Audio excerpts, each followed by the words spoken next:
Alright, so ibig sabihin na fully verify mo na yung account mo if you're ready at this video. Ang gagawin naman natin, magfa-fund tayo ng account. Okay, so ang goal natin dito, funding your account. So maraming options yan. Gagawin natin isa-isa yan. Ipapakita rin natin sa inyo ang mga specific example. I-walk through muna kayo sa magiging thought process. Alright, so first, log in your DoPrime account. So, punta ka dyan sa doprime.com, lalabas ka dito, click login. Alright, so once you're already login, lalabas ka dito. Okay? So, punta ka dito sa ito, click mo yung ganito na button. Kung gumagamit ka ng computer, click mo yan dyan, labas ka dito. Yan, fund and deposit fund. Okay, mamaya tayo dyan. Once you create a deposit fund, marami kang option. So, tatanungin mo sa akin, paano tayo magpa-fund, all of that. May GCash dyan at may DragonPay. You can even use crypto. Ang recommended ko dito is DragonPay, GCash, and TRC20.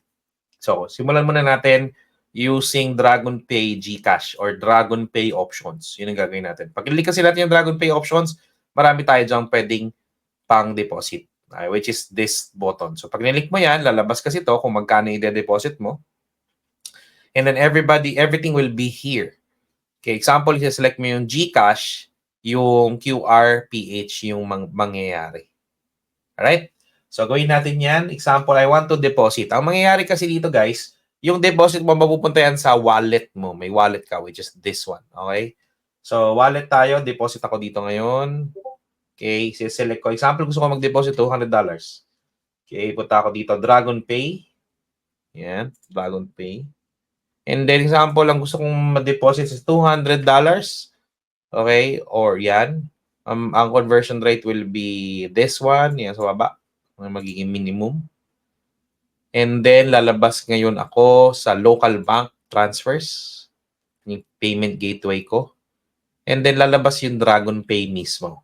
So I'm paying to DoPrime Limited. So, pay now using ito. So I'm depositing, no? 11,293.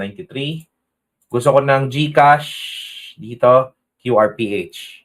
QRPH. But if may mga BDO online ka naman, online banking, check mo na lang dito kung anong meron ka. Okay, meron din over the counter kung malaki na-try ko to, over the counter. Okay, BPI cash payment, bibigyan ako instruction pag pinili ko to. Okay, and the rest will be here, over the counter.